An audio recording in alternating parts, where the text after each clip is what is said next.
이강인은 후반 8분 오른쪽 측면에서 콜로 무아니와 2대1 패스를 통해 안쪽으로 진입했습니다. 이강인은 볼을 컨트롤한 뒤 환상적인 왼발 가마차기로 슈팅을 날렸습니다. 이강인의 슈팅은 몽펠리에 골대 상단에 그대로 꽂혔습니다. 이강인의 리그 2호 골이었습니다. 이강인의 득점으로 PSG는 한결 더 편안해질 수 있는 귀중한 골이었습니다.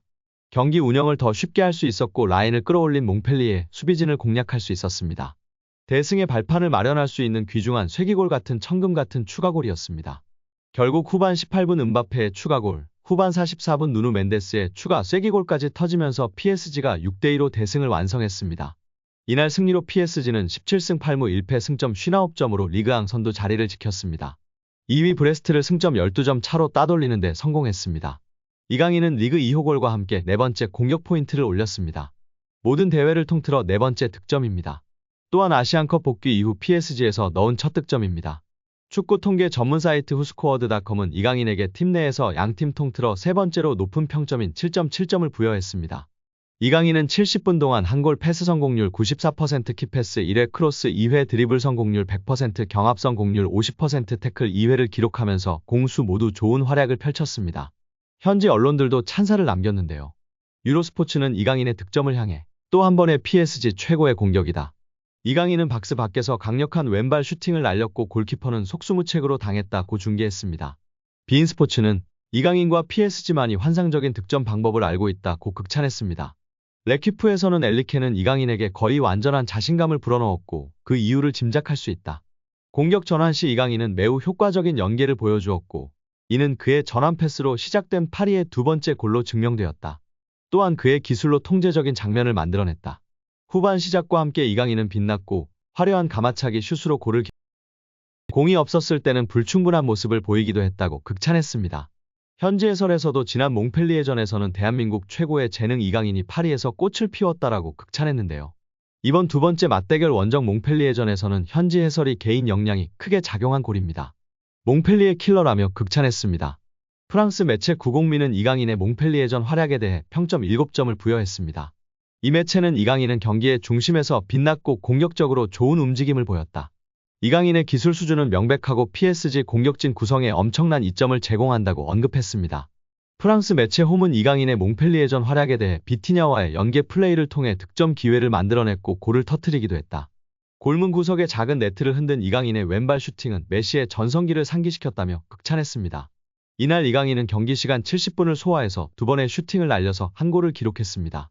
특히 기대 득점값에서 0.07로 매우 어려운 상황에서도 강력하면서도 정확한 왼발 슈팅을 통해 골을 만들어냈습니다.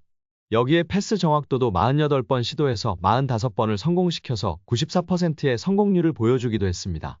특히 상대 공격 지역에서 무려 패스 8번으로 팀 내 최다 시도로 과감하게 시도하면서 중원 사령관으로 면모를 제대로 보여줬습니다.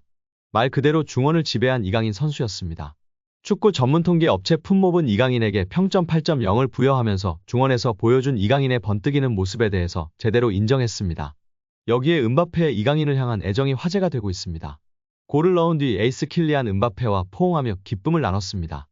은바페도 이 장면의 사진을 자신의 SNS에 올려 이강인에 대한 각별한 애정을 표시했습니다. 경기 후 은바페는 이강인과의 포옹 장면을 자신의 인스타그램에 올렸습니다.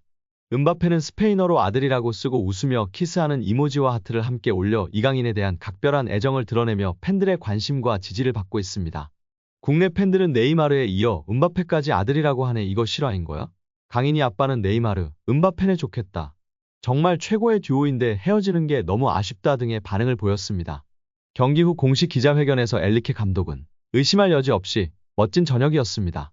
저희가 경기를 아주 진지하게 시작했다고 생각하고 저희가 굉장히 빠르게 리드를 잡았습니다.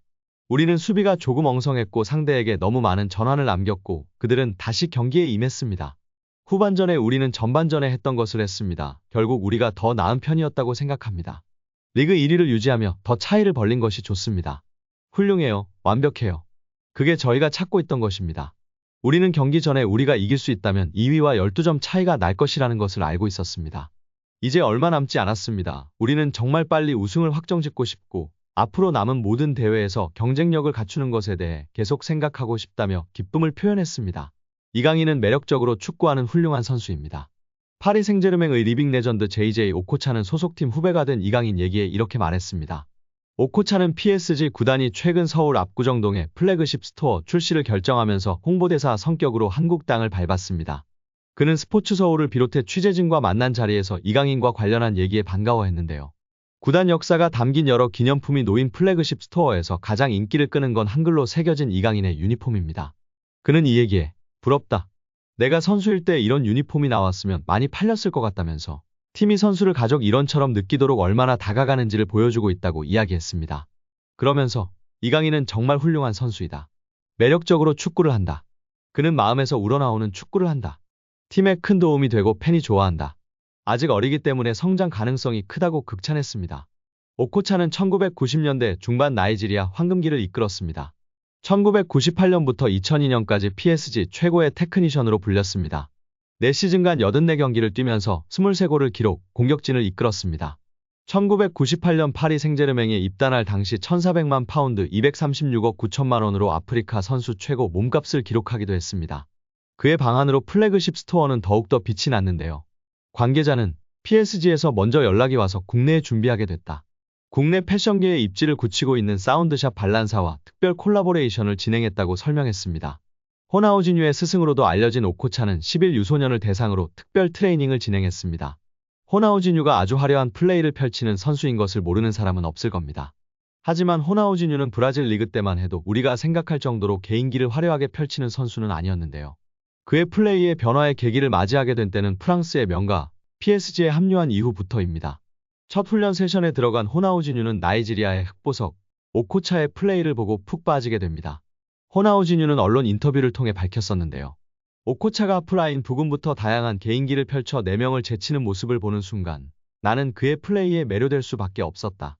오코차는 본능이 아닌 계산된 개인기를 펼쳤다라며 선배를 치켜세웠습니다. 그리고 첫 훈련이 끝나고 호나우지뉴는 곧 바로 오코차에게 가서 몇몇 개인기를 알려달라 했고 자신의 플레이 스타일에 큰 변화를 주기로 마음을 먹었다고 밝혔습니다. 그리고 오코차는 사이드 지역에서 중앙 지역에서 상황별로 쓸 수 있는 개인기를 체계적으로 가르쳐줬고 그리고 지금의 화려한 호나우지뉴가 탄생하게 됐습니다. 만약 호나우지뉴가 오코차를 만나지 못했다면 우리가 아는 외계인은 탄생하지 않았을 것이라는 프랑스 매체의 보도가 화제가 되기도 했습니다. 오늘 영상은 여기까지입니다. 끝까지 시청해주셔서 감사합니다. 늘 건강하시고 더 좋은 영상으로 찾아뵙겠습니다. 구독과 좋아요도 잊지 마시고 부탁드립니다. 감사합니다.